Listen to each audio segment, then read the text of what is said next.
Okay, the council will come to order. All rise and salute the flag. I pledge allegiance to the flag of the United States of America, to the republic for which it stands, one nation, under God, indivisible, with liberty and justice for all. Please remain standing for a moment of silence in honor of our veterans, service members, and those who have given the ultimate sacrifice.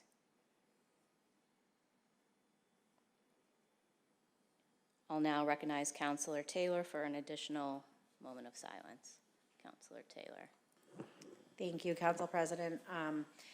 This past week, we lost a member of the Ward 5 community, Elizabeth Thonen, otherwise known as Beth Thonen. She was a volunteer at the warming center, spent the last few years in Malden, and really gave back to the community and the city, and I'd like to take a moment of silence for her.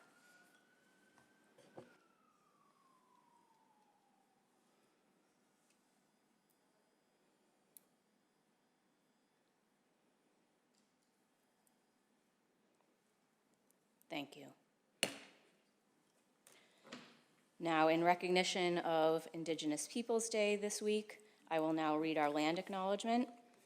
We honor and acknowledge the Massachusetts, Pennacook, and Pawtucket peoples whose ancestral lands we now call home and on which we gather today. We express gratitude to the Indigenous peoples who have cared for this land for generations, predating European colonization and continuing to the present. Moving forward, we are committed to ensuring that the histories, voices, and contributions of Indigenous peoples are recognized and respected in the life of our city. Thank you. Now will the clerk please call the roll? Councilor Cologne Hayes. Here. Councilor Condon. Here. Councilor Crowe. Here. Councilor McDonald. Here. Councilor O'Malley. Here. Councilor Seega. Here. Councilor Simonelli. Councilor Spatafora. Here. Councilor Taylor. Here. Councilor Winslow. Here. Council President Linehan. Here. Thank you to our clerk. Now, under the provisions of the open meeting law, for those of you in attendance, please be informed that UMA Urban Media Arts will be recording this evening's meeting. So just be aware there will be audio and video recordings of this meeting. First order of business. City Assessor Nate Kramer will appear before the City Council to give a presentation on the residential exemption option going from 30 to 35% in here. We have him already at the podium for you. Welcome. Thank you. Good evening, everyone. So this presentation, or at least a lot of this presentation, has actually been up on our website since 2021. So I'm not sure how many of you have read it, or how into the nuts and bolts of it you want to get. The first few pages are just what the residential exemption is and how it's calculated. And if you want, I can read it, or we can just move right through. There's about 17 communities in the state that have it, all for different reasons. A lot of them are on the Cape for second homes. In Malden, it was enacted to help homeownership be more affordable because we have a high number of absentee landlords.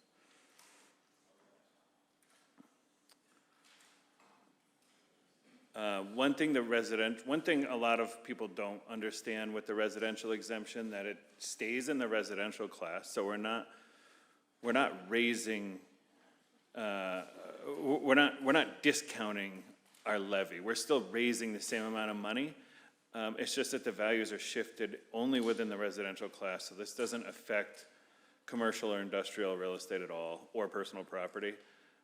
It does raise the residential rate though.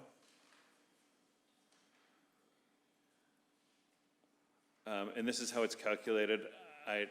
This is on the website, and if you want me to go through it, I can, but I think you'll all glaze over pretty quickly.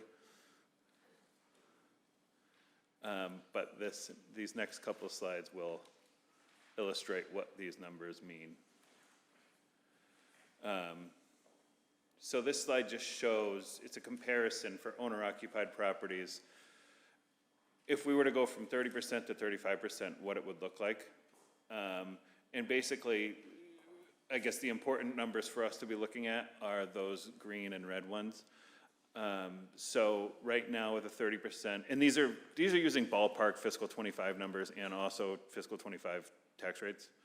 But the ballpark savings, right now, so this includes, so even though people might see like the amount of the residential exemption they get is $26.90, but it doesn't include the fact that it also raised the tax rate.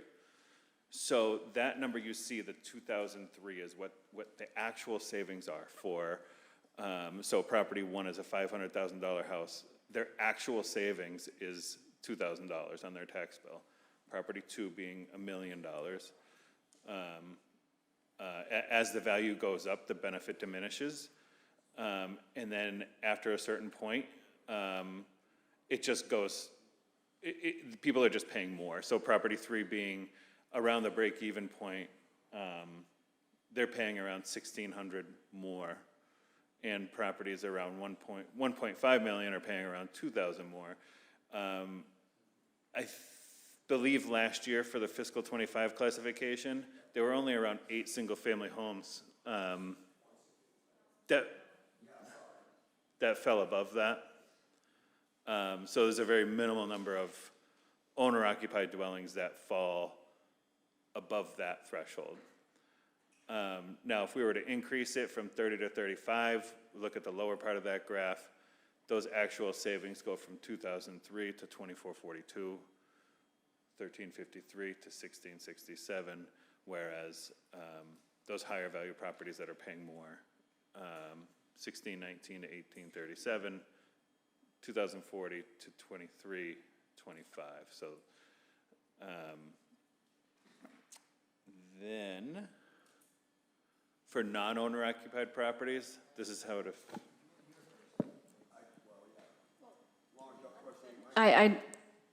do you have a clarifying question on this current point? Okay, I'm gonna let Councilor O'Malley ask a clarifying question. On the last slide, I think. So the actual taxes without the exemption would be the bolded black number plus the green number? That's what the tax would be without the exemption? Because that's the savings, right? No. No, so see the top, towards the top of the graph, it says bill with no exemption. If we didn't have the residential exemption at all, the tax bill on a $500,000 house would be $5,040. With the 30% exemption, it's $3,007, and the savings are $2,003. Oh, okay, so bill with no exemption. Okay, thank you. This is similar to how if you look it up in the assessor's database now, it essentially Yep. shows you that, correct? Yep. Okay. But, and then it just says that row is not included on the bottom graph, correct? So the bottom part of the graph is what it looks like at 35%, so that bill with no exemption line would be the same on the 35% section. So if they went up from 30 to 35%. So if we didn't have the exemption, it would still be $5,000, $5,040. He's just not re-showing you what your tax bill would be without it. Oh, because I thought you said that the tax rate would increase, wouldn't it? Yep, it would, so, No, it's close enough. I think. so without a tax, without it, in this example, without any program at all, the residential rate would be $10.08.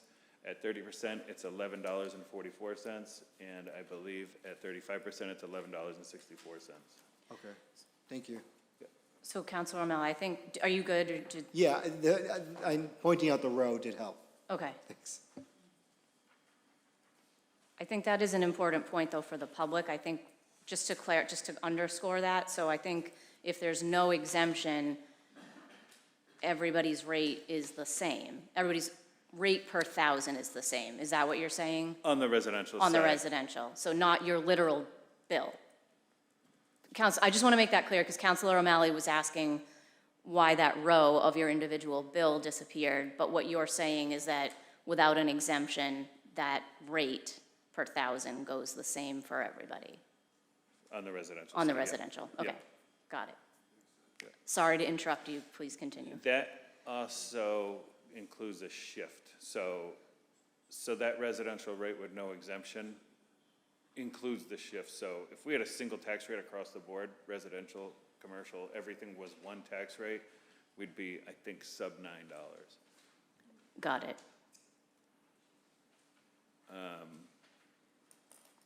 So the next slide just shows what happens to folks who don't qualify, or for properties that don't qualify for the exemption. And so again, the colored numbers for those same values.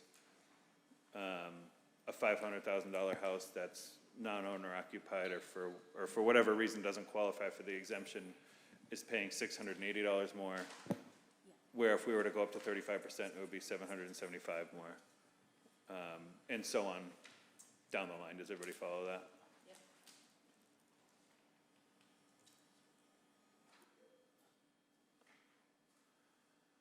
So this slide just shows, what happens to that money.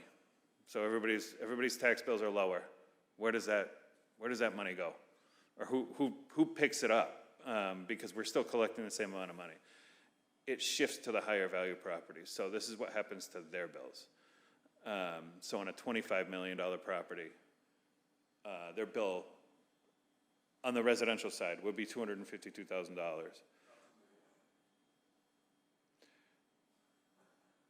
There's not none either. We have quite a few high-value apartment complexes. We have several that are over $100 million in value. Yeah, could I ask? Yeah, we're talking about residential.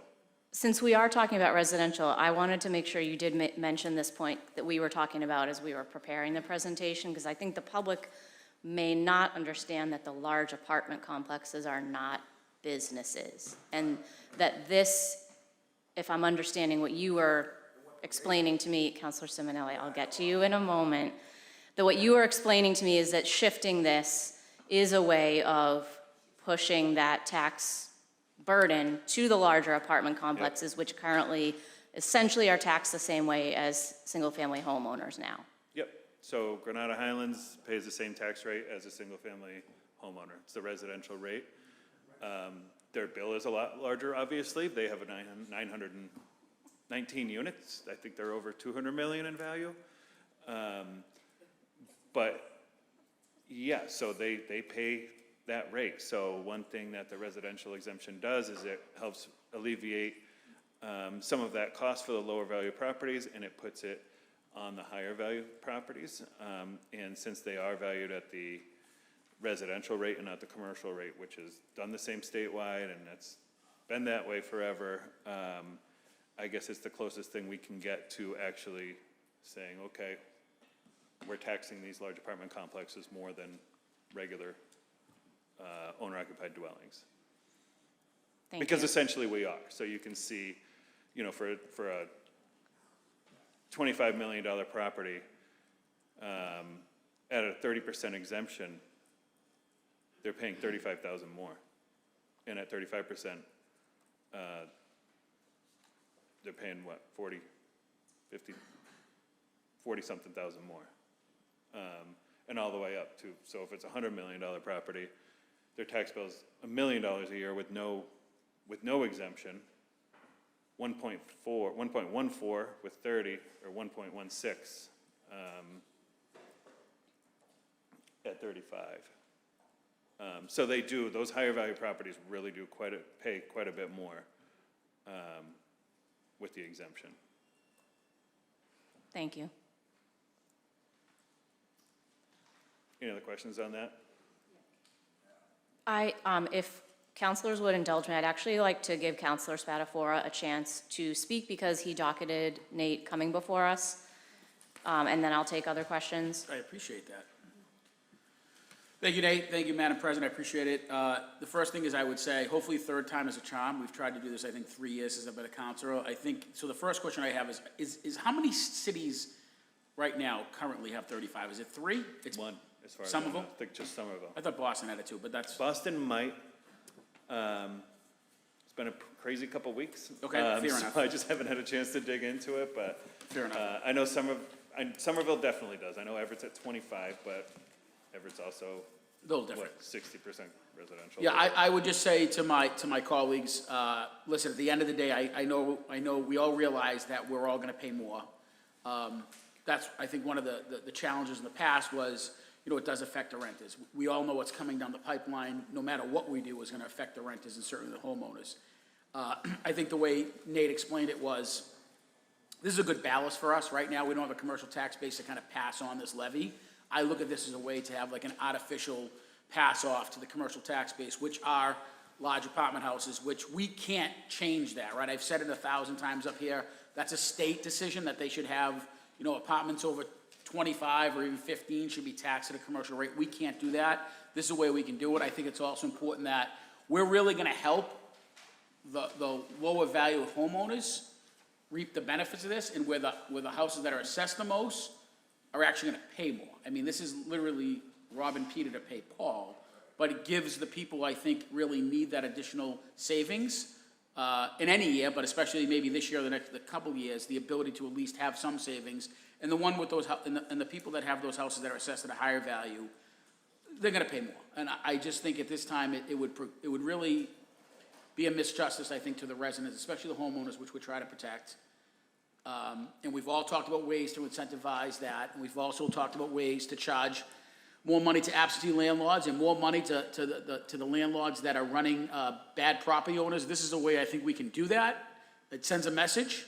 It's gonna be more money to operate some of these properties, and if you do a good job, you'll be able to reap the benefits. If you don't, sell to somebody who's gonna come here and live here and get this benefit. So I am 100% in support of this. I appreciate the council for indulging me. As a reminder, we asked for this. Well, I asked for it at the beginning of this year again, hoping that we wouldn't have to do a 11th hour road race that we always do. That's why, if you ever remember, Nate came in early this year. We said we were a little bit too early, not knowing what was going to be before us. Nate's here. I think he has to have a vote on the tax rate by the end of this month. So I would hope that everybody would really take a serious look at supporting this and raising more than 35%. And really showing us what we're trying to do here is give a little savings, not to everybody, but I think to the ones that actually could use it, need it, and I think it would be welcomed by the community. Thank you, Madam President. Thank you, Councilor Spatafor. Councilor Simonelli. Thank you, Madam President. Yeah, I have a couple of questions, but just going on what Councilor Spatafor said, passing this on to the high residential properties, the apartment complexes, which entail they're gonna end up raising the rents on rents that are already not affordable here in the city of Malden. So at the same time, we talk out of both sides of our neck sometimes, because, we'll sit up here and we'll say affordable housing, affordable housing, affordable housing. But at the same time, we'll take votes to increase the rents that are out there now, or have the potential to increase, because they're gonna pass those costs down to their renters, just like a store would pass down their hike increases on rent and stuff like that to the people that shop in their stores. I mean, that's how you gotta make up the money. And you're absolutely right, Council Spatafor. We're, take it from Peter to pay Paul, or however you say that. So, I don't really know where I stand on this, because it's just making one problem worse and the other problem a little bit more alleviated. And we're looking for, a 2.5 override, still talking about that, I guess, right? So we're looking at doing that with the homeowners, to the homeowners.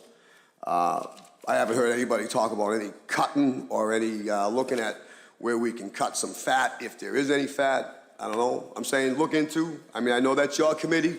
And we're not talking about the override No, right I know, now, but I'm and we saying we're actually looking- don't but have a we're gonna be paper to look- vote on, I just No, want but to we be may clear. be looking at that down the Nate road. I just know gave that's a not on, presentation. listen, I know that's not on the topic, but I'm just saying my piece here. So what I'd like to say is that, I was talking to somebody today at the grocery store, and who has been a longtime employee who recently retired, and I don't want to say the person's name, but, they brought up a good fact. It's kind of funny that you're here before us tonight. It must be a coincidence. So we were talking about the homeowners exemption. Now, I know that was developed during the Howard administration, is when we first put that thing forward. I even voted for it. So I guess I wanted to come up, Like, how do we continue to check on that? Let's say, for instance, if it's doubled since we've been given the homeowner's exemption, right? And say that's doubled by about 500. Let's say it's increased by, not double, say it's increased by 500, let's say. 500 what? 500 homes, it's increased by getting the Oh, okay. exemption. You know what I'm saying? So I guess my point is, how, and they continue to get it. So my thing is, how do we know if those people haven't moved out of the city? Because it's homeowner, you gotta be owner occupied.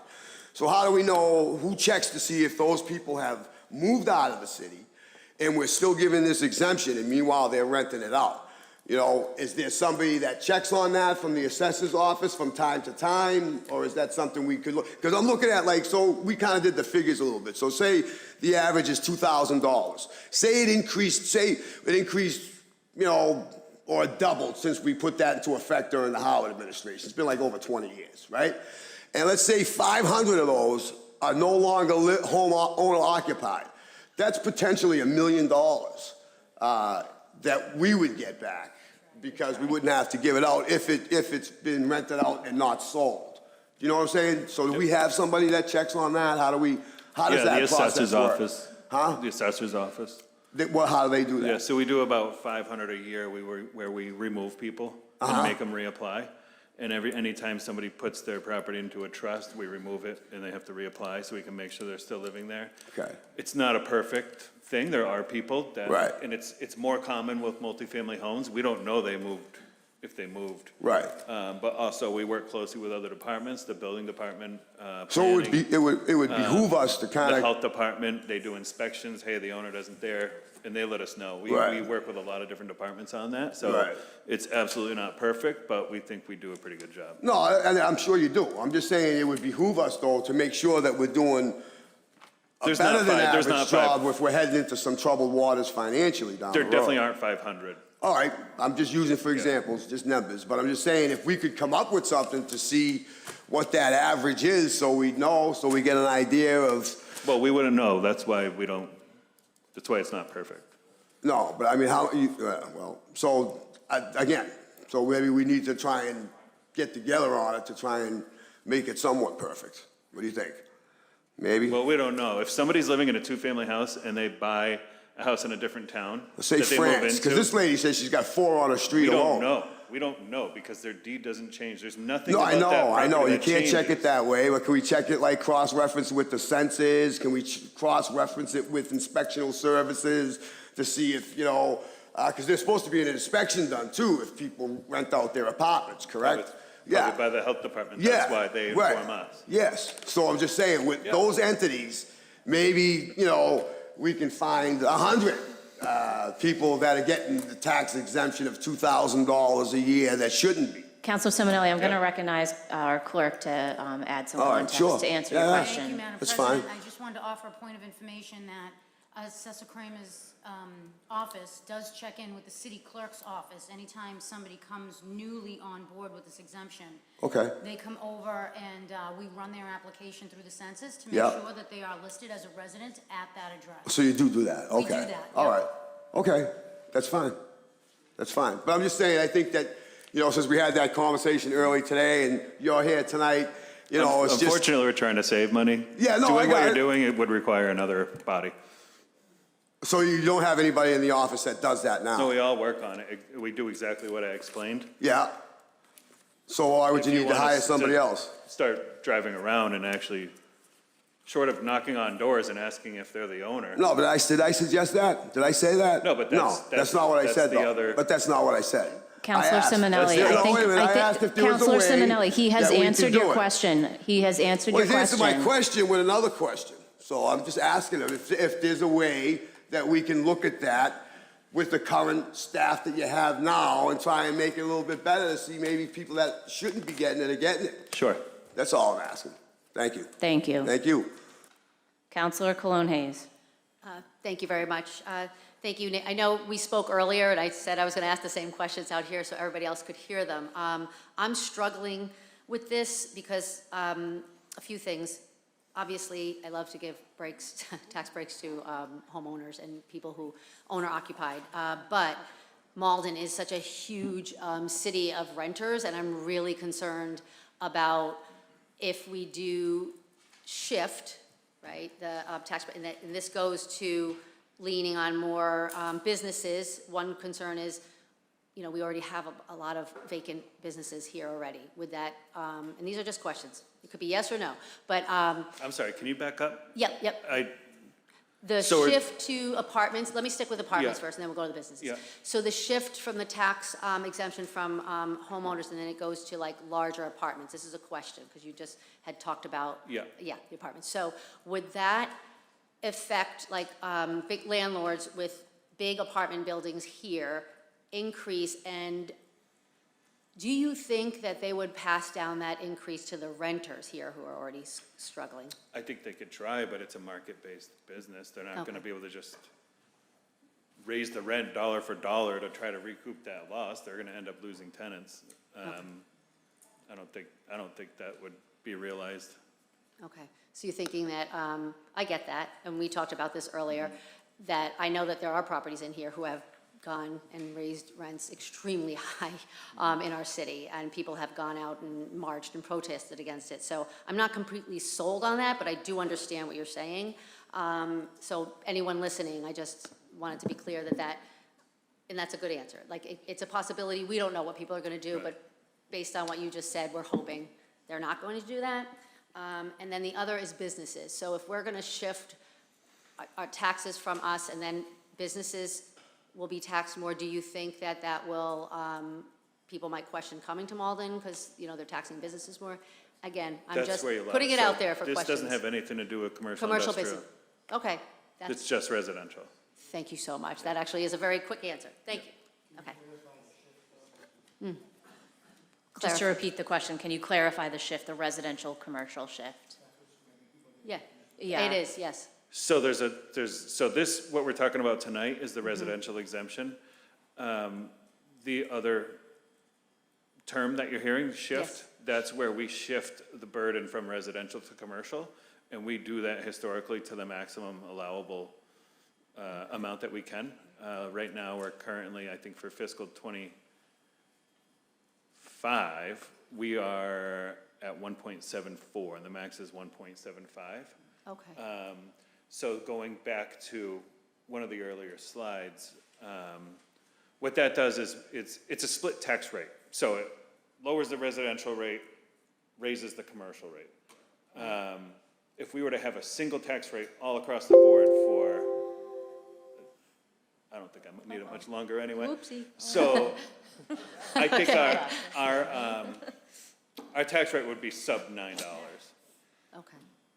But And what because does of that mean, this, sub $9? Sorry. I mean, below $9. Oh, geez, okay. $9. Okay, got it. That just sounded so, So, right now, it's Okay. 1753 commercial, 1132 residential. okay, per thousand. It's a little bit tighter for us because we also have the residential exemption, which raises the residential tax rate. So you'll see a lot of communities that don't have the residential tax rate. It's a more consistent difference among their residential and commercial rate. But even if we had a single tax rate with the residential exemption, the residential rate would still be higher than the commercial rate. Okay. That was extremely helpful because, yes, we've been hearing all sorts of questions from residents and making that very clear actually helps me for tonight too. So thank you so much. No problem. Thank you, Councilor Cologne Hayes. Councilor Condon. Thank you, Madam President. Nate, first of all, thank you for the job you do, because I know that you do pay attention to people that are giving up the ownership and going on to other cities. And people, we have to pay attention as ward councilors. If you know a person that owned a two-family house, and you do know who in your ward sold it and moved over to, up in Tewksbury, all right, they're obviously not eligible anymore, and we can give those names to Nate. I'm excited about this going from 30 to 35, just like 20 years ago when Richard Howard did bring it in. I think we started at 20. Oh, wait. Oh, yeah, it's like it Oh, wait. started, it was, from what I could see, I obviously wasn't here then, but it started at 5 and just went up incrementally to 20 and then, This is an opportunity to help the people that their properties are not worth as much as the properties, like some of the two families are worth over $1 million. You know, some of the two families are worth only 700,000. And you're gonna help those people that are low. You know, we just have to keep an eye on who's the people that are acting as non-occupied by the owner. So I know all of us that run a ward, you know that most of your problems are being caused by absentee landlords. Taking care of the property, we have to utilize people that, go out and check those properties, because they just don't keep it up like the people that are invested in the city. Those are the people that make the city go.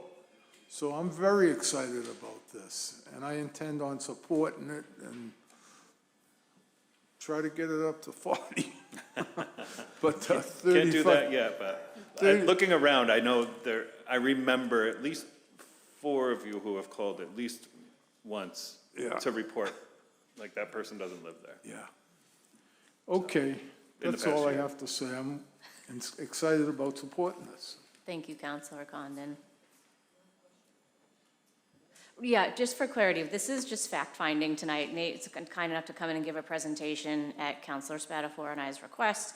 If we wanted to formally take this up, we would need a paper to do so. And remind me, Nate, what week are you coming back to talk about the revaluation I'll and to be set the back. tax rate? I also, just before we got onto that, I wanted to add that the mayor's office is in full support of increasing it to 35% as well. Thank you for I that. met with them earlier. I'm back here October 28th Okay, fantastic. for the classification hearing, which is when we set the tax rate for fiscal '26. Thank you. And decide on whether or not to increase it from 30 to 35%. Okay, very helpful. Thank you. Next, I'm going to go to Counselor Winslow. Yeah, Nate, I'm just trying to remember. I often think of this as a teeter-totter, that like we lower here but goes up. But, and I think it's interesting. I know we've had some reluctance about going about from 30 to 35% because the concern that fewer people would be eligible. But it looks like the numbers you have are showing 8,400 eligible for 30%, 8,400 for 35%. That's correct then? Yeah, So it's strange math. You would think that, but yeah, my computer died, but the way you determine the break-even point where the benefit of it diminishes is by the total residential value divided by the number of people that are eligible. Oh, yeah. So the break-even point doesn't change unless the levy changes or the number of eligible people change. So, so let's say you are the 8,399th valued house, so you would get the 35% exemption for that. Is that how it works? Yes, Now, but, okay, yeah. Would it be less than 35% because you're so close to the break even? okay, so Okay, that's fine. when we say 30 or 35%, what we're doing is taking the average residential value, not just average single family, but including single, 2, 3, all the way up to Granada Highlands, which is not called Granada Highlands anymore, but that's what I call it. Altitudes or whatever, yeah. All of those properties divided by the number of parcels, it's the average residential value. That's where that 30% comes from. So it's not 30% discount. So right now, the average, that 30% number is around $237,000. So if you have $1 million home, you're eligible and you get the residential exemption, you're not taxed on $1 million, you're taxed at $1 million minus 237,000, whatever it is. So that's, you figure out what the minus is, and then if your house is a lot more, so that's how the teeter-totter works. I was trying to understand, it isn't like you just take that 35, so it's, if your house is worth 600,000, you get 273,000. If it's 500,000, you get 200, so that's why, so at some point, all right, Yeah. so that's the teeter-totter. That's what the 30% Yeah, mean. so, It's the right, average value right. of all the residential. Right, so someone who has a higher valued home is paying more taxes than someone lower, but Right, it's. and that's yes, where it- some of these large apartment complexes really build up that break-even point, because there's such high values, and we Right. have such a broad array of, Right. of values all around. If we didn't have those big complexes, we wouldn't have that high of a, break-even point. So we wouldn't have just 8 houses that don't qualify. That number would be a lot lower. So, so then in terms of like, sometimes as we're talking about maybe going forward with the override or something like that, there are senior exemptions, there can low income exemptions, veterans exemptions, so it's really just based on property value. We don't really know offhand how many seniors are benefited, because if you are 25 years old and have a very inexpensive home, you happen to purchase it, that you just get the exemption. It's not really age-based, right? So there's no age. Not for this, no, And, just and there's owner-occupied. no income qualifications, just really the assessed value, and then it's that deduction of assessed value. So, is there, in terms of, an override, how does that affect? I mean, just that override would just increase the amount of taxes, and the deduction would still be the same then? I haven't calculated those numbers, but Okay. I would say that for especially those lower value properties, that override at the amount they're currently asking for would probably be a wash or more. So, I so think at the low increasing it to the values. 35 would probably wipe out that extra cost of the override. So by increasing the exemption by 35%, the lower valued homes they would not be impacted, so. I'm not sure. We were somebody running should- quick numbers this morning. Okay. And I know we're not talking about the override right Yeah, now, yeah. but I figured But it's the some- question would come up. You think it would be a wash? Is that what you're saying? Initially, and I don't. But it is pertinent because there is a point at which it will, Yeah, and I want to say that in that, you'll see that colored spreadsheet you have. Yeah. So it's, I guess it's something that we should, as we have the finance discussions and talk about revenues Yeah. and that type, it's something. There to is going to consider. be a number up to a certain value, which I don't know yet. And everybody below that, if it goes to the 5%, the cost of the override will be a wash. They won't even see it. So, and Put this in then, committee to see. so, but, I mean, that helps people with low-valued properties who are owner-occupied, but that may or may not be seniors, it may not. Could may not be anybody lower. that's under that value, That so. value, so that's just. Could be a that's really 22-year-old how it that is. just bought a, So, but, we may Condo. be able to figure out, No, I know, I'm saying. but we may be able to get some sense from some other way of looking at that, but, so, all right, no. we're not sending this anywhere, so this is just a presentation. And So, then, We're not gonna. no, there's nothing to vote on. we're not voting yeah, on so- anything tonight. So, but I think that's just something that we will need, but so. Yeah. Listen, no, but what I'm saying is. Yeah, he's gonna always make his little point. Yeah, so I just still have the floor, Counselor Simonelli. Sorry. So I just want to say that I just got some. I think what's held me back before was I think we had calculations where, at 30%, we had more people who could take advantage of it. If at 35%, we're still having the same amount, I'm supportive of that. So if that's what the numbers come back in a couple weeks, I mean, it's sensible to try to do that, and. I'll show, when I'm back on the 28th, What? I'll be able to show you exactly what it is on the 28th, because our Okay. values at that point will be approved. Okay. So then I still can't talk about the override at that point, but Yeah. maybe I can build a little spreadsheet and show you guys before I come. Yeah. That would be helpful. All right, thank you. Thank you. Thank you. That's all. Okay, thank you, Counselor Winslow. No, you cannot. No. Counselor Simonelli, I have a long queue of folks who haven't spoken one time yet. I want to get through everybody who's spoken once. No, don't yell over everybody. Counselor McDonald has been waiting patiently. I'm going to take him next. I'm not Thank you, kidding Madam around with you. So, yeah, thank you so much for this, Nate. And I think this does very clearly interact with two of the things we're talking about. And one is the override, which we've been talking about roughly, the average tax bill but we haven't been looking at at this kind of like different level and how that would match, whether it's kind of on the same plane at these different property value levels. But at the average level, it does look like to just about net out what's been proposed by the mayor. I wanted to ask two questions. One is, we had also asked you for a list of all of the possible state-level exemptions that residents can apply for or qualify for. And those include tax deferments, which we can change the eligibility, the income eligibility there to a certain degree. And so if part of our goal were to mitigate the impact of a tax override, should it pass, we're talking a couple hypotheticals at this point, do you think that there are,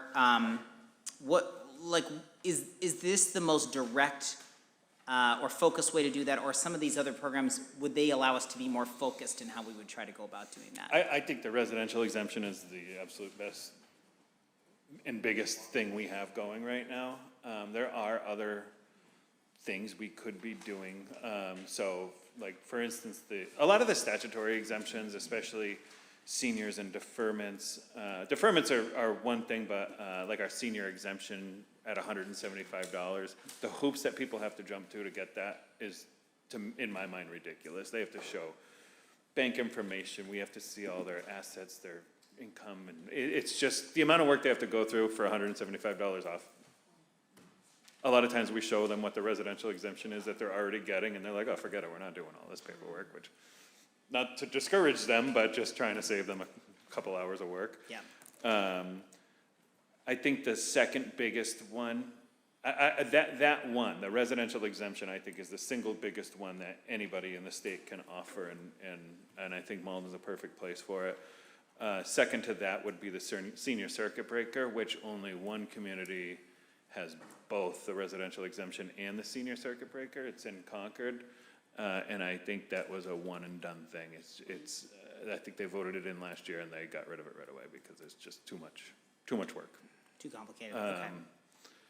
But yeah, there's tons. I sent you the spreadsheet with all of the statutory exemptions that are available. It's unclear to me on some of them. As far as I know, we offer everything on there. But we don't know. Me coming from starting here in 2020, there's a lot of history that I don't know when these things were voted on. I think we found the 17D was voted on in '86 and the 41 was voted on in '91. So we know we have that deferment. Right. And then we have other ones that don't need to be voted on. So fire and police, widows, they get full indemnity. I think we have about 5 of those, but right now, I think the number was around 263 people that are getting some sort of statutory exemption on top of the residential exemption. Okay. And that doesn't include excise, so there's a lot of, Got it. with the HEROES Act, there's a lot more people eligible for excise exemptions too. Oh, so like their car? Yep. Yeah, okay, got it. I do remember that from that conversation. And then I know that we're concerned about these large properties, but am I reading this correctly that like the impact of the total tax bill for the $100 million property in Malden is not even $20,000 between what the 30% and 35% Yeah. tax bill would be? Just because proportionally it's so little? Yeah. That seems It's remarkable. not a big, from going of 0 to 30 would be huge, obviously. From 30 to 35 is not, they're not crazy numbers. Right, yeah, and so for even a kind of $1.5 million property, we're talking about not even $300 difference year over year. Right. Okay, my other question was about, we've been working on a rental registry, which just got out of committee. I expect it to be on the floor soon. That's kind of the counterpoint to this, and in fact, because we don't require landlords to tell us who they are, the proxy we've been using is the residential exemption. Mm-hmm. And so I think between these two things, folks were asking about whether we're being aggressive enough at making sure people are not abusing the residential exemption. And I know because you've told us before that you've really tightened that up, and we've gotten hundreds of people to not get the exemption. I do just want to note from my perspective, that's not the only measure of success. That is good. That helps us, balance our books. But I I have talked to multiple people in our city who didn't know about the residential exemption, didn't apply on time, and it's a $2,000 problem if you miss that deadline. Yeah, I don't know how, I mean, we every year, we'll get a couple of people that have lived here since 2000, and they've never knew about it. Yeah, so this is heartbreaking to me, and what Yeah. I want to say is, especially if we're moving in this direction to actually make it more consequential, I really think we need to find a way to more systematically help people who might be eligible, like look for other proxies, find some way to get, better connection through real estate deals. I don't know what the answers are, but I do think we really need this, and between a rental registry and a home and a residential exemption, that should cover every residential property in the city. You either live there because you own it, or someone else lives there who doesn't own it. Right. So that should be everybody. And I'm hopeful that actually these two things could work together so that we can make sure that we've got everybody properly categorized so that folks who do deserve to take advantage of this can say, because they're just the most heartbreaking stories, and Yeah. people are breaking their budgets trying to pay this when we actually have a solution for them and they're not qualifying. So I guess my question is, would you be able to help us do that if we end up in that situation? Yeah, so I've already been working with the Steve Fama and GIS and Alex Pratt, who Alex over there. was here. We've been building some maps, and that's something that we could easily do. Yeah. It's way easier than the stuff we're working on, so we can absolutely do that. Okay, great. Thank you so much. I look forward to considering this. I think I just want to say the timing is complicated, but I'm sure we will talk about that when there's an actual paper. Thank you. Thank you, Councilor McDonald. Councilor O'Malley. I do want to mention to my colleagues' concern about the auditing of the exemption. I know that was something that I think Councilor Debbie DiMaria took up a couple of years ago, and I know that your office kind of went on a full-on audit, and I think that's one of the reasons why we are so tight now, is that we have developed this process to make sure, and so I do appreciate that. And so obviously enforcement is important, but I also want to make sure people who qualify don't lose their exemption. So you had mentioned when people transfer things into trusts, even though it would still be owner occupied, they can lose their exemption. Is there a way that they can avoid that? So when that happens, we remove them and we simultaneously mail them an application. We get so many calls where people say, oh, we saw that thing from the city, we just ignored it. And that's not, we send that application as a courtesy. It's pretty clear that if you have a change on your deed, it's a change of ownership. So it's going to trigger your residential exemption being removed. So, like I said, when that happens, we do send an application out. Anytime we remove somebody, we send them an application. And it happens, people ignore it, or maybe it's an elderly person still living there, but one of the children who's taking care of the finances lives in southern New Hampshire and is only maybe down here once a month and sees the mail and missed the deadline. Stuff like that happens, but. So after a change of ownership, how long does someone have to re-qualify? Or is the rest of the year lost?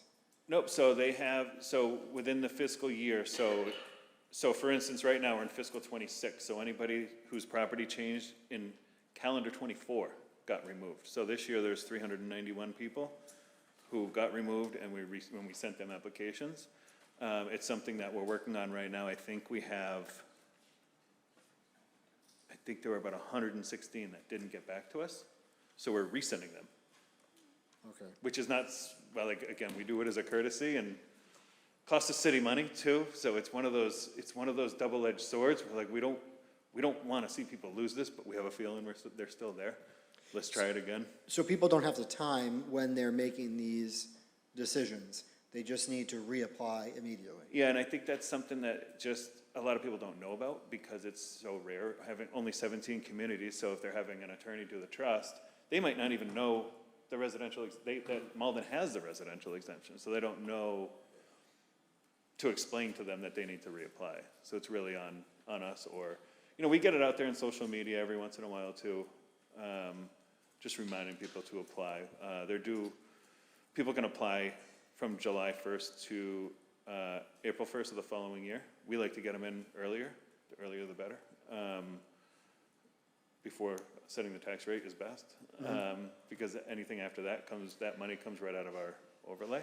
Okay. But yeah, I mean, if anybody has any ideas on how to better get that out there, I'm all for it. And then, in the same vein, you had a brief conversation with Councilor McDonald. The other deductions or benefits, you said there's a senior circuit breaker that we don't participate. But is there another, you said something about elderly with a lot of paperwork? Or you said something about a lot of paperwork? Yeah, so there's senior exemptions, there's, I believe the senior exemption, that has asset, age and asset limitations. And that's set by the state or by the city, the age and the assets? State with local options to adjust both the amount of the exemption and the amount of the assets by local option. Which, as far as I can see, I haven't found anything where the city elected to do that. So we can change the benefit for the senior exemption. You can increase it based on the CPI, so, the DOR puts out the CPI numbers every year, and you can change both the exemption amount and the asset limits by that number But we can't change the onerous paperwork requirement. They would still have to go through all the onerous paperwork. every year. It's a pain. Even if we got rid of the asset requirement? I don't think you can get rid of it. You can only increase it by the CPI. Okay. Consumer Price Index, put out by the DOR. I'm just trying to figure out how to, it doesn't really resolve the problem of the paperwork. I was Right. trying to figure out how Still to have to- resolve the yeah. paperwork problem. It's a pain. Okay. Just so you know, blind people have to reapply every year. It makes no sense. Understood. In case there was a miracle worker. Yeah. Okay, so can you talk about the biggest benefit and what kind of asset class it goes to? I know in the past, like, you have it here and broken down in the value, but oftentimes what I've learned is, doesn't it go to a particular type of residential property? So for instance, the lower valued properties get the biggest benefit. So if your property was worth less than $262,000, would you pay no taxes? No, you have to pay at least 10% of your bill. And I think there are 6 condo units, or last year there were 6 condo units where the bill actually had to be adjusted because their bill fell below that 10% threshold. Because I know that some of the, and I think you kind of hit the nail on the head. So the biggest benefit does go to condos because they have the lowest value. Yeah, Percentage I wise. would say percentage-wise here, yeah, the largest amount of low-value properties would probably be condos, yeah. And all you have to do is look at, like, if you go onto the 30 verse 35 page, there's this, if you compare the tax bill with 30% exemption to the savings, that's a significant amount. It's 2/3. Or not 2/3, but it's a significant. It's 2/5. It's a lot. Yeah, that's significant. It's late. Okay, and then, and I think that the challenge is that the benefit, you have a lot of seniors who are living in singles, owner-occupied singles, twos, et cetera, and they don't get as significant of a benefit from a percentage basis. But and the reason why I mention it is it's interesting what you said about large apartment buildings, and I don't think I ever fully made that grasp, because oftentimes, we have seen, vilification of large apartment buildings. But what I heard tonight, and I mean, this is probably the 10th time I've heard this, so it's stuck, or maybe the first time that I've made this realization, that the large value apartment buildings increase the average residential value, which increases the benefit Yes. here. So this is an example of having large residential properties actually has a financial benefit for owner-occupied properties. I never made that realization tonight. Obviously, there's gonna be, impact on our services when it comes to schools, et cetera, but this is a benefit that I wasn't aware of. And I'll just give it an example. Across the street, 14 Summer Street, the large tower, that just sold, I think, last month for $97 million. It's assessed at 72. Can you talk a little bit about the timeline? Because that's not gonna happen this year. Yep. But there's a certain, Yep, so that was lag. 10 to 20 summer, I believe is what it is. Yeah, That's what yeah, it is in our database. Yep. Yeah, 10 to 20 would be 14, agreed. I'm so happy I declined their abatement application last year, because they were saying what a crappy building it is. It's not worth anywhere near the 70 million we have it at, and what are you talking about? Then it sells for 90 million plus. We had a few big sales. So our 2026 values are based primarily on sales that occurred in calendar '24. So any sale that happened in '25, we will be analyzing and adjusting values for fiscal '27. So the assessed values can be 12 to 18 months behind what the actual market is doing. And just to tie the knot in full circle, and I apologize for the length, you know, our commercial real estate values are maybe not doing great. I'm not 100% sure about Malden, but generally, commercial is in a tough time right now. So our residential values are carrying us these next years through what we're dealing with. So something to think about. You know, there's always a time and a place, but we really should be building everything. So, because it's going to carry us, residential's carrying us through this lull, commercial's going to carry us through the other one. As Councilor Spatafora has stated, a well-balanced, you know, tax base is key. Thank you. Can I ask a follow-up question to Councilor O'Malley's point on that building? So that has businesses and parking that charges in it, so that's still taxed as a residential, even though it has other uses that it makes money on? It's considered a mixed-use building. Okay. I almost said much like across the street, but that's a condo. Okay, But yeah, it's a mixed-use building, so it's considered it's an 013 class, which means it's mixed-use, primarily residential with some commercial. That's so the 1 being residential, 3 commercial. Yep. okay, I feel like that's the kind of thing, it's a great example, but I'm hearing like maybe follow-up questions if folks are watching, and I want to understand, like that seems like if we're talking about taxes and why isn't something like that bringing us in a lot more revenue is a question I could see us getting after a very otherwise apt example like that. There is some commercial money coming in Okay. from there. Okay, thank you. Councilor O'Malley, you're all set? Okay, Councilor Crowe.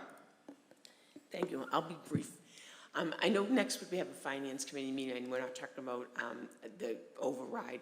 But when you said it, you have some, do you have some numbers that you can send to the finance committee just about if we go to 35 and how it washes it out? Because I do concern myself about the renters, because if it goes bigger and more does get shifted to the apartment buildings, I understand market rate, but it's still, if they get this, there's the 5% plus an override, sort of what that impact might be.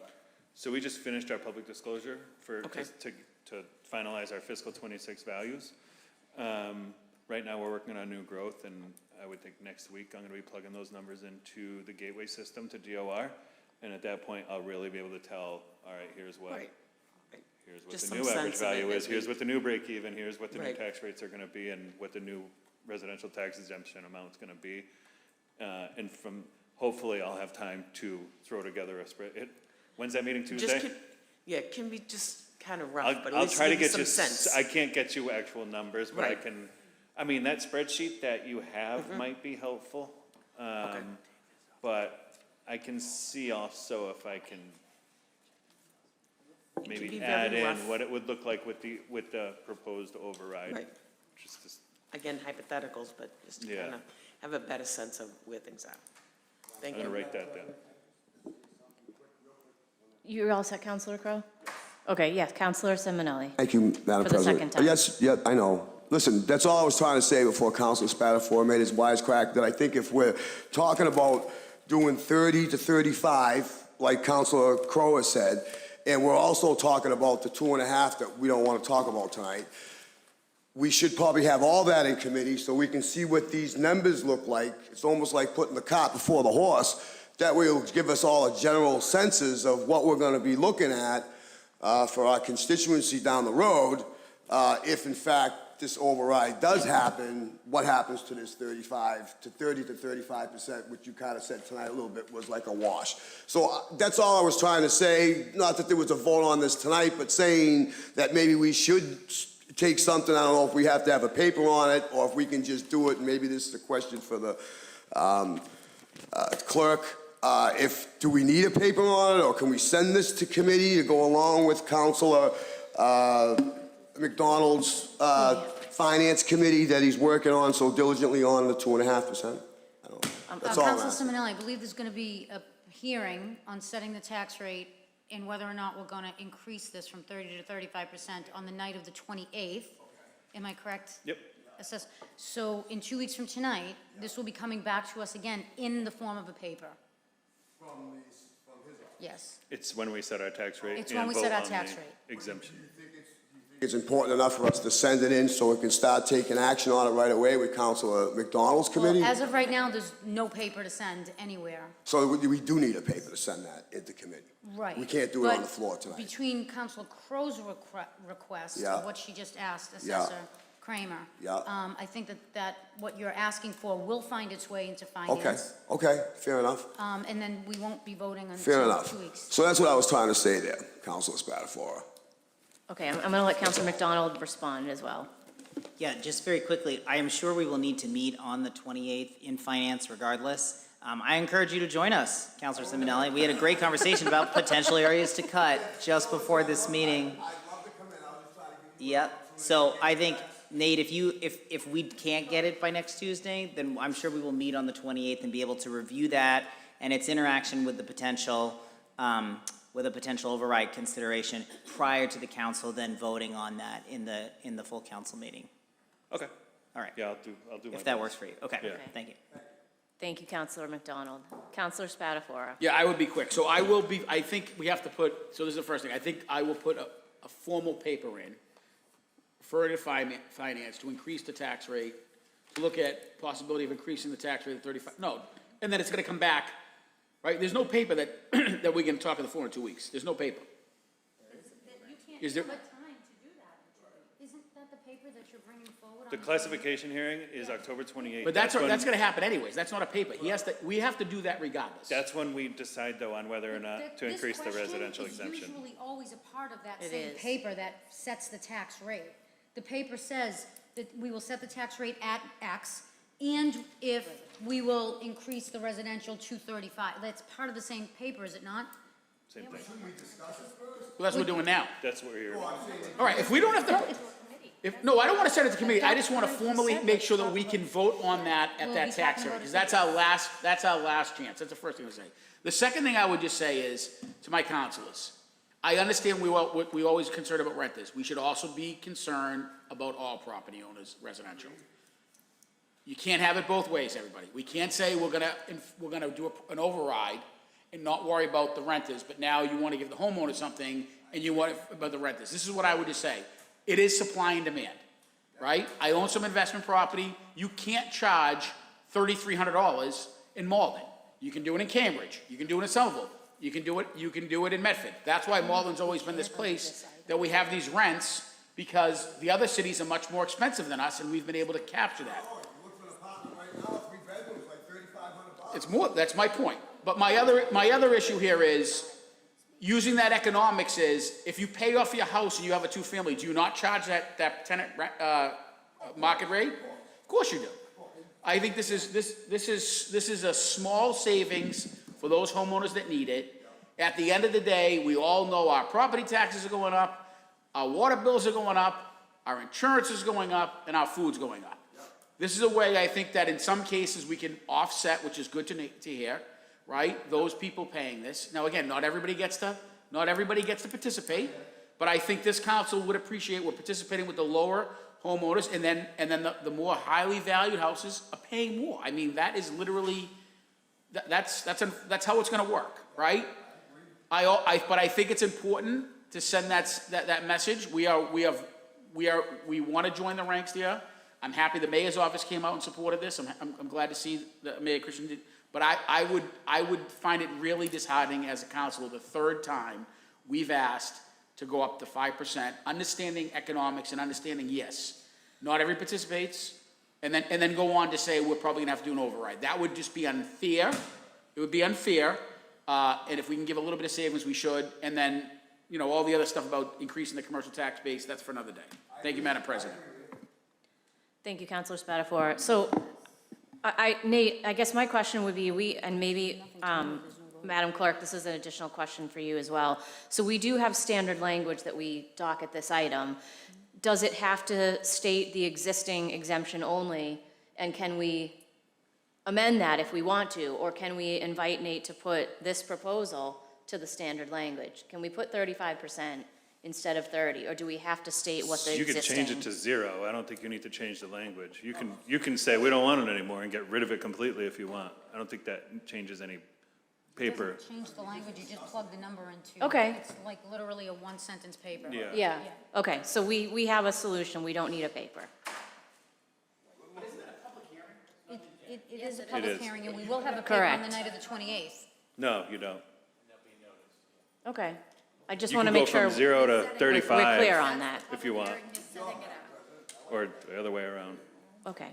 I appreciate all the time you've put into this. I know it's a lot to come twice in a row, and then I know there's a ton of work behind the scenes that we're asking of you to get ready for all the other implications of what we're considering. So thank you so much. That's what I'm here for.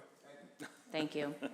Nate, Thank would you mind passing that piece of paper up to us for our next order of business, which is public comment? Much appreciated. Thank you so much. Nobody signed up. Okay, so our next order of business is public comment. Public comment is allowed under council rules. Each speaker is limited to subject matter relevant to the evening's agenda, and commenters must keep their comments to 2 minutes or less. Clerk, do we have anybody signed up for public comment? We do not. Neither in person nor by email? That is correct. Okay, next order of business. Consent agenda. Okay, this evening's consent agenda consists of meeting minutes to be approved, 1 appointment to be referred to personnel and appointments, and 4 petitions to be referred to the License Committee. Does any counselor have a desire to remove any of these items from the consent agenda for the purpose of further discussion? Oh, Counselor O'Malley, let me put your light on. I'd like to remove the minutes. You'd like to remove the minutes. Do I have a second? You don't need a second. Oh, It can be done on request, it doesn't require a vote. understood, okay. So we'll remove the minutes from the consent agenda. Any further motions related to the consent agenda?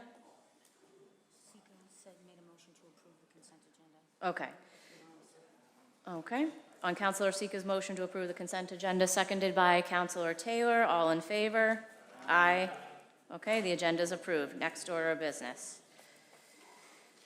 Paper 368-25, minutes from the meeting of September 30th, 2025. Okay, do we have a motion related to those minutes? Councilor O'Malley.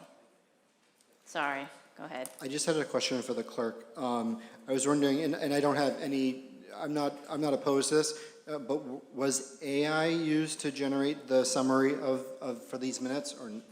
I don't believe so. Let me just run through them and double check. I usually go back and hand type them after listening to the meeting again. Is there a specific? The only question I had was on the discussion for the, it was paper 36325. There was a lot of robust discussion about that. That was related to the override. And, you know, some of the, it kind of summarizes as various counselors spoke on the topic, but it doesn't really get into, like, what did Counselor Spatafor say? What did Counselor McDonald say? What did I say? And I do feel like that's valuable context for, you know, the public to have. And so I just had a chance to review it tonight, and I wasn't sure if that was a decision that was made by the clerk or if that was something that AI did. No, those weren't done by AI. Those were typed by me. It's not appropriate to type meeting minutes that look like transcripts. They're not meant to be transcripts. They're meant to be summaries of what happened, not necessarily what was said, word for word. But that's why we do have the replay on UMA, YouTube, and via the Teams meeting. Okay. That people can go back and watch again if they want to see the word-for-word transcripts of how the discussion unfolded. I would just, if possible, I'd make an amendment that, you know, Counselor Spatafor and I, you know, really made a strong, and I think even Counselor Winslow made a strong, you know, appeal to the public and to the state delegation, particularly Senator Lewis, to fix the Chapter 70 formula. I think it's important that that be documented in the record. You know, even though they could go and watch it on the video is actually not the legal record, it's the meeting minutes. So I appreciate that you could get the context if you wanted to sit through all of the video, but Oftentimes people don't, they just look at the minutes. But that would be my motion. So just to make it a motion that it is noted in the record that the three members made an appeal to the public to speak to their delegation. I don't want to speak to others, but I remember specifically the three of us talking about that, but maybe Councilor Winslow, Okay, so we have a motion by Councilor O'Malley, seconded by Councilor Cologne Hayes. I'm seeing nods from the named councilors that were in agreement. Okay, all in favor of that amendment? Aye. Aye, that carries. And with that, I'd move to approve the minutes as Okay. amended. Yes, 1 second, let me get your light on. Sorry, my mouse is really sticky tonight. Councilor Spatafora. I would just say maybe as a future reference, if we want something to be put in the record, we could say, please let the record reflect exactly what I'm saying. Council McDonald is excellent for doing that, Yeah. and I do appreciate that. Yeah, well, I know, that's what I'm saying, but When you say maybe- that, Yeah. true. No, Great that's what I point. think we should do, maybe as a collective whole, if we want something to be quoted, please let the record reflect this. And then that way it helps you and get rid of some of the Yes. noise. Yep. That's a great point. Okay, so we had a motion on the minutes by Councilor O'Malley, seconded by Winslow. Councilor Winslow. All in favor? Aye. Okay, that motion carries. Okay. Next order of So next business. order of business. Paper 374-25. Before we do that, I know we have a counselor that had made a motion to take a paper off the table. Okay, Councilor Winslow. Yeah, I want to make a motion to take paper 29425 about weights and measures fees off the table. And then I can, so I make that motion. Okay, do we have a second to that? Okay, Councilor O'Malley, all in favor? Aye. So, okay, go ahead, yeah, sure. Paper 294-25. Be it ordained by the Malden City Council that the Code of the City of Malden, 16.12.0602, sale of goods by weight, measure, or volume, is hereby amended by striking the table in its entirety and inserting instead the following. All right. Okay. Counselor Winslow for the paper. So I think a few weeks back, this paper was referred out of committee, Rules and Ordinance favorably. I think there was some discussion about whether we should enroll it, and just, there were some questions about I think Councilor O'Malley in particular asked about the documentation related to the, the new rates that are proposed in this measure. So I did check with Nelson Miller, and he did share some things about comparing the rates to other communities, but he has now, he does have man-hour cost per inspection rates that exceed the proposed fees. So I think that was a question that came up. So I think that we should go ahead and enroll it tonight, and then plan to ordain it in the next full council meeting. And if people have questions, they can follow up with Inspector Miller. But I think the question that came up when we were going to enroll it, we decided to pause enrolling it so that we could just have the building inspector check that. But I think we can go ahead and enroll it, and then I think he has confidence that we have the documentation necessary to go ahead with the fees, and then if people want to look at something before we ordain it, we can do that. But I think that he's confident that the documentation exists and the fees have a valid basis. Thank you. Okay, thank you, Counselor Winslow. Counselor O'Malley. I was just wondering, could that be shared with us? Like, you're saying, could it be just sent to the entire council? I can have them do that, so before, but whatever that is, but if people want that done, but yeah. But Yeah. I think I'd still like to make a motion to enroll it, and then we can have that, but yeah. Okay. Would you be comfortable with I'm not receiving it? opposed, as long as there's a commitment that documentation gets sent to us. So All right. Yeah, thank great. you. Okay. Counselor McDonald. Thanks for Councilor Winslow for that follow-up, and my question is then, if the staff hours per inspection exceed the proposed fees, should the proposed fees be higher to capture the cost of the staff hours? Did you discuss that with? I did Commissioner not Miller? discuss that. I just don't know how much the differences are. I mean, we could look at that again, but, I think it is, some of these fees have not been set for almost decades, so it might be good to go forward, get them increased, and then we can reevaluate that as we're, in future months. But I think it'd be good to get these out there, get this ordained as quickly as possible, and then start collecting that revenue right away. and then we can evaluate that more if you want, so. So, I would be happy to second the motion to enroll if we can also add, amend that or let the record reflect that I would like to revisit these in a year and see, have they actually captured the staff time that we put into, these inspections, that we're charging the fees for. Yep, sounds good. Okay, let's let the record reflect rather than Make an amendment. amend. That's my personal opinion. Okay, so on a motion by Counselor Winslow, seconded by Counselor McDonald to enroll, do we need a roll call? No. Okay, all in favor? Aye. Aye, that carries. Next order of business, do we want to do personal privilege before taking up, does anybody have personal privilege? We do. Counselor Crowe. Thank you. I just want to let, since we won't be on camera next week, remind people that the annual trunk or treat will take place on Saturday, October 25th, 3 to 5 p.m. on the bike path on Canal Street, closest to Medford Street. I have a number of councils that are putting in trunks as well, so I welcome everybody too. If you want, it's a great event. We have a lot of trunks this year, and so I hope to see everybody there. Thank you. Thank you, Counselor Crowe. Counselor Taylor. Thank you. So this coming Saturday, the 18th at 5:30, we will be doing the Haunted Forest at Pine Bank. So I hope everyone will join us. It is geared towards older kids and adults or young kids that can handle. No, but people sometimes bring younger kids, and younger kids are welcome if they like to be scared, but we do kind of gear this a little bit more towards the older kids. You showing tax bills? We're talking about the override. It'll horrify you. There also will be an option snacks for sale from the coffee truck that we all adore, and the cannoli truck will be back for this. And then the following weekend on Sunday, the 26th, we'll be doing a younger event at Forest Hill School that we generally do every year from 3 to 5. And that is also the Maplewood Association will be at Salem Wood that day as well from 12 to 3. So there's so many fun Halloween things to take advantage of in the next couple of weekends.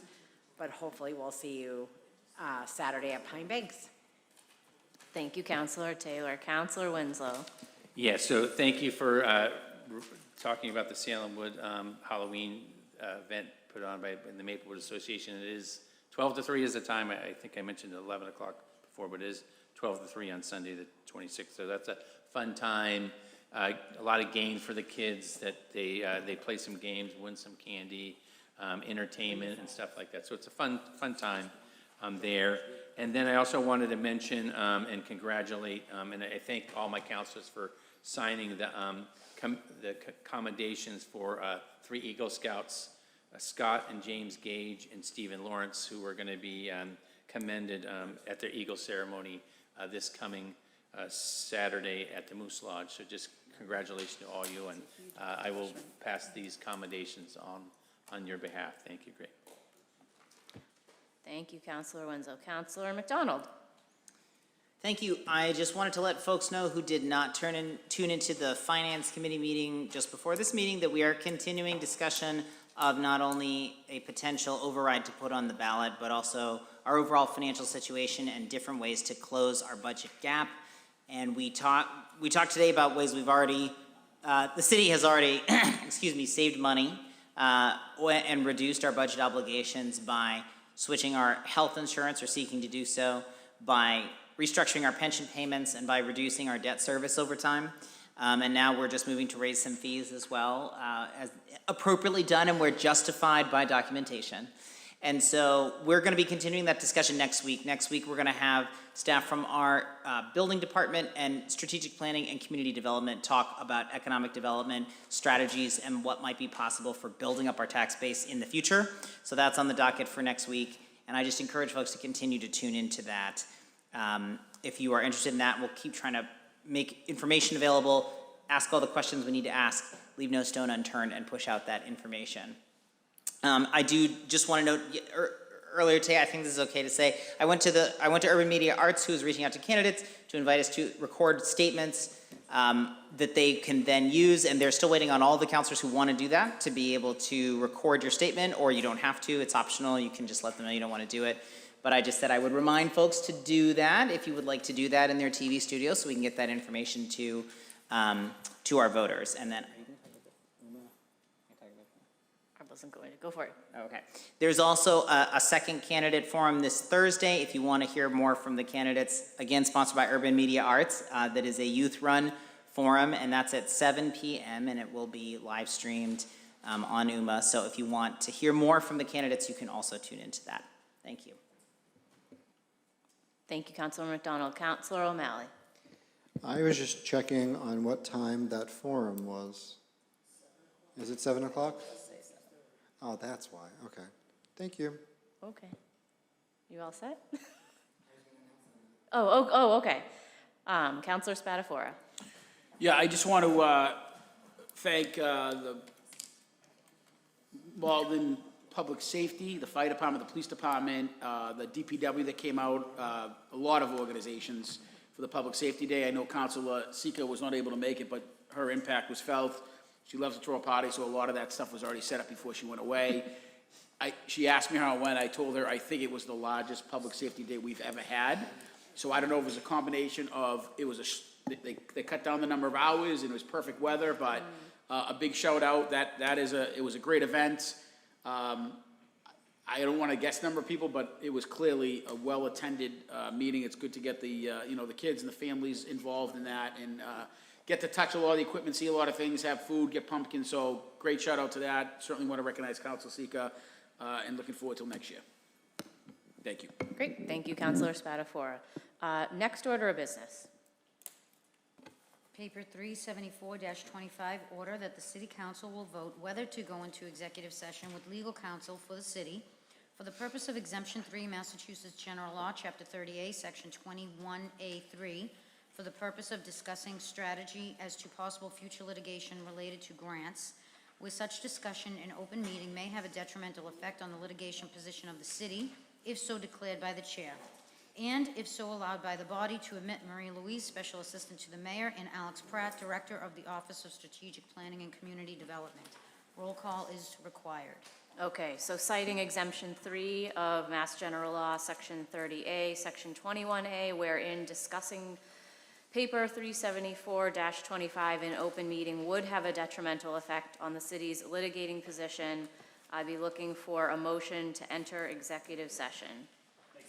Okay, on a motion by Councilor Spatafora, seconded by Councilor McDonald. Clerk, will you please call the roll? Councilor Clone Hayes. Yes. Councilor Condon. Yes. Councilor Crowe. Yes. Councilor McDonald. Yes. Councilor O'Malley. No. Councilor O'Malley said no. Councilor Sika. Yes. Councilor Simonelli. Councilor Spatafora. Yes. Councilor Taylor. Yes. Councilor Winslow. Yes. Council President Linehan. Yes. So that order has been adopted. We will be entering into executive session. Okay, so the council will now enter executive session, and the body will not reconvene for any further business this evening, and we will adjourn directly from the executive session.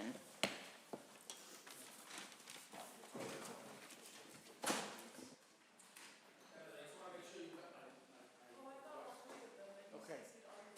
That's fine. Well, it's important.